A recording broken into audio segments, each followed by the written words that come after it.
Hello বন্ধু, তো এখন কথা হবে খাদানের ট্রেলার নিয়ে, যেটা সকালে 9টার সময় বেরিয়েছে এবং আজকে আমি এখন কথা বলছি বিকজ আমার অফিস ছিল, সো আমি এখন কথা বলতে পারছি। এবং এই ট্রেলারটা অ্যাকচুয়ালি রিলিজ হওয়া ছিল রোববার দিন, বাট সেটাকে পিছিয়ে আজকে রিলিজ করা হয়। এর পিছনেও কারণ আছে, এর পিছনে টেকনিক্যাল রিজন থাকলেও ওদের কিন্তু প্রমোশন রিজনও আছে।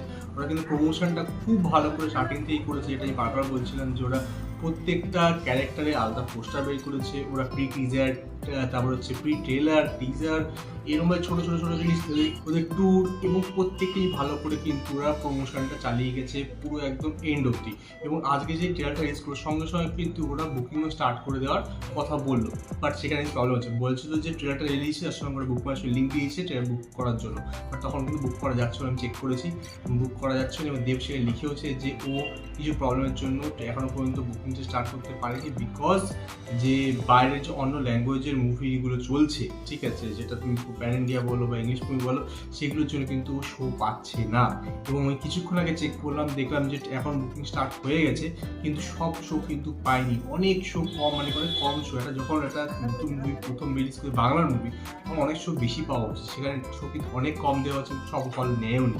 আমি দেখছিলাম 8 ডিবিতে হল নেয়নি শো, ঠিক আছে। তো এরকম অনেক মলের কিন্তু শো কিন্তু পাইনি। ছোট স্ক্রিনগুলো যেগুলো মানে সিঙ্গেল স্ক্রিন, সেগুলো শো পেলেও বড় হলগুলোতে কিন্তু শো কিন্তু কম পেয়েছি। এবং সকালে শো হয় কটার সময়, তখন 8টা 9টায় অনেকগুলো শো থাকে অনেক হলে, সেখানে দেখলাম 10টা হচ্ছে মিনিমাম দেখলাম শো পাওয়া যাচ্ছে যেগুলো।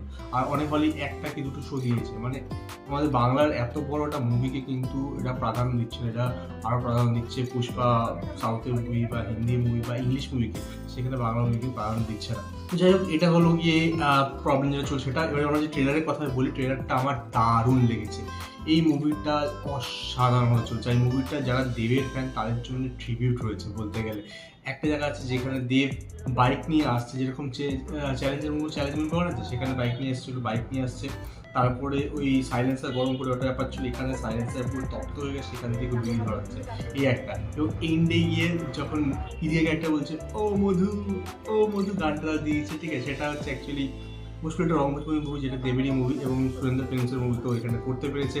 এবং ওইটা দেখে কিন্তু বেশ ভালো লেগেছে। আর মধু নামটা কিন্তু এখানে দেবেরই, কারণ শ্যাম মাহাতো হচ্ছে বাবাদের এবং মধু হচ্ছে ছেলেদের, তো সেই জন্য এগুলো ইউজ করেছে। যেগুলো দেবের যে লং টাইম ফ্যান, যারা কমার্শিয়াল পছন্দ করে, তাদের জন্য কিন্তু এটা ট্রিবিউট ছিল, এটা বেশ ভালো লাগে। আর এই ট্রেলারটা না শুধুমাত্র দেবকে না, প্রত্যেকটা ক্যারেক্টারকে স্পেস দিয়ে, মাত্র 2 মিনিট 30 সেকেন্ডের ট্রেলার, সেখানে কিন্তু কাটিংটা খুব ভালো। প্রথমে মোটামুটি 1 মিনিট 20 সেকেন্ড 21 সেকেন্ড পর্যন্ত বাবা দেবের ক্যারেক্টার রাখা, তারপর থেকে ছেলেদেব এসেছে। এবং শুধুমাত্র দেবকেই না, বাকি ক্যারেক্টারকে ভালো স্পেস দিয়েছে।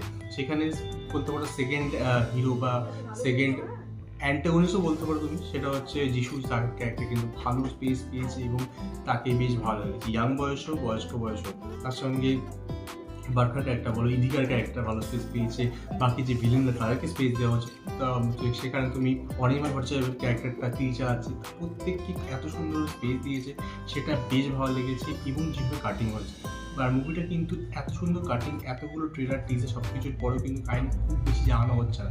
আমরা এখানে যেটুকু বুঝতে পারি, এখানে প্রথম শোনা হচ্ছে যে দুটো রাজার কাহিনী, কোনো মা তার ছেলেকে বলছে সে লাল রাজা নীল রাজা, যেখানে একজন হচ্ছে শ্যাম মাহাতো, আরেকজন হচ্ছে জীবন গুপ্ত ক্যারেক্টারটা, ঠিক আছে। একজন গায়ে জোর, আরেকজনের বুদ্ধি দিয়ে এরা কয়লা পাচার করছে। একটা টাইমে কয়লা সরকারি ছিল না, বেসরকারি ভালো ছিল, এবং তখন তারা স্মাগলিং করতো, ঠিক আছে। এখানে আমরা অলরেডি বড় বড় স্মাগলিং মুভি পেয়েছি।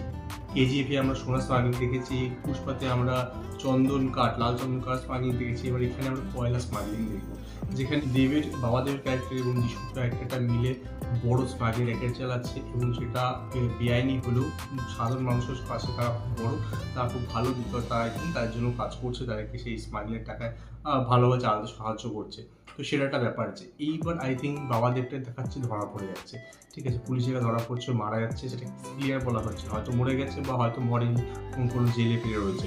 এবং সেটার পিছনে আমি ড্যাম শিওর যিশু ক্যারেক্টারটাই আছে। যিশু ক্যারেক্টার কেন পাল্টি খাবে বা তখন থেকেই পাল্টি খেয়েছে কিনা, বিকজ বাবা দেবের খালি গায়ে যোগ, যিশুর হচ্ছে বুদ্ধি। তো বুদ্ধি দিয়ে দেবকে ইউজ করে পুরোটা হাতেই নিয়ে একটা বড় এম্পায়ার তৈরি করে, এবং সেখানে সে রাজা দাঁড়ায়, ঠিক আছে, একটাই রাজা থাকে। এবং এরপরে যখন ছেলেদেব আসে, তখন হয়তো ওকে গ্যাস লাইটিং করে, ঠিক আছে, যিশু। ভালো একটা কথা হলো, আমার ভালো বন্ধু ছিল নবল সিং, ওকে দিয়ে ওর কাজ করায় এবং দেব এই বা ছেলেদেব কিন্তু মানে যিশুর হয়ে কাজ করে, বাট পরে গিয়ে সেও পাল্টি খায় এবং সেখানে যে ডাইরেক্টর আছে, যে শ্যাম মাহাতো একজন, তুই ভাবতে পার এটা নয়, ঠিক আছে, শ্যাম মাহাতো একজন ছিল। তো সেই একটা ব্যাপার, এটা কিন্তু বেশ ভালো লেগেছে এবং এইখানে এইটুকুই বোঝা যায় যে এইটুকু যে স্ট্রাগল ব্যাপারটা এইটুকুই বোঝা যায়। এছাড়া আমাদের দেখানো হয় বারখার সঙ্গে বাবাদের ভালোবাসাটা বা ইদিকের সাথে ছেলেদের ভালোবাসাটা, এবং এরপরে কিছু জায়গায় মার্ডারের সিন জাস্ট আমাকে হিন্ট দেওয়া হয়। স্পেশালি একটা সিন যেটা আমরা বারবার হিন্ট পাচ্ছি, সেটা হচ্ছে রক্তাক্ত ব্যাপার, তাদের একটা বিয়ে বাড়ি, যেখানে মারকাঠেরই ছেলেদের যে আছে সে মারকাঠের একটা ব্যাপার হবে। তো সেগুলো কিন্তু ভালো ভালো ব্যাপারগুলো কিন্তু লুকিয়ে রাখা হচ্ছে, আমাদের এক্সাইট করতে পারলো, সব দেখিয়ে দেওয়ার কিন্তু কোনো প্রয়োজন নেই। বড় বড় মুভি যখনই আসে না, বেশি এত রিভিল করে দেয় লোকজনকে এক্সাইট করার জন্য যে আমরা হলেই হয়তো সারপ্রাইজ হই না, বাট এখানে কিন্তু ডেফিনেটলি আমরা সারপ্রাইজ হবো। আর ওরাও নিজেরাও বলছে যে এই মুভির কাহিনী কিন্তু খুব ইম্পর্টেন্ট, তাই ওরা অত রিভিল বেশি কিছু করছে না। তো আমার তো বেশ ভালো লাগলো, ওই ট্রেলারটা বেশ ভালো জম্প্যাক ট্রেলার বানিয়েছে এবং এন্ডে ওই যে মজা ব্যাপারটা ইদিকার কিন্তু বেশ ভালো লাগছে আমার। তো টোটালি বলবো মুভিটার অ্যাক্টিং এখানে দেখি বেশ ভালো লাগছে সবার, স্পেশালি দেব যেরকম দুটো লুক এত ডিফারেন্ট দিয়েছে, দুজনকে এত ডিফারেন্সিয়েট করা হয়েছে, সেটা দারুণ দিয়েছে। ও চোখ মারছে, ও চোখ মারছে, ঠিক বাবাদের ছেলেদের একসঙ্গে, সেগুলো কিন্তু বেশ মজা দিচ্ছে। আর বাকি আমার মুভির এমভিপি আই থিঙ্ক হবে যিশুর ক্যারেক্টারটা, তার যে বৈষ্ণব ক্যারেক্টার একটা অন্য ধরনের বাইক দিচ্ছে। তো অল ইন অল আমার বেশ ভালো লেগেছে মুভিটা। জাস্ট 2 দিন বাকি আছে, হলে গিয়ে দেখতে হবে, শো কম পেলেও আমরা সেটা দিয়েই পুষিয়ে নিতে হবে, ঠিক আছে। তোমাদের কতটা এই বিষয়ে কী মত, যে আমাদের বাংলার মুভিকে আরও শো দেওয়া উচিত ছিল কি না, বা যেটাতে চলে যাবে মনে হচ্ছে তোমার, যে বাকি যেগুলো সেগুলো শো বা উচিত বলে তোমার মনে হচ্ছে, আর থিয়েটার কেমন লেগেছে, মুভির সময় কতটা এক্সাইটেড আমি কমেন্টে নিশ্চয়ই জানি। আমার সঙ্গে দেখা হবে নেক্সট ভিডিও। বাই।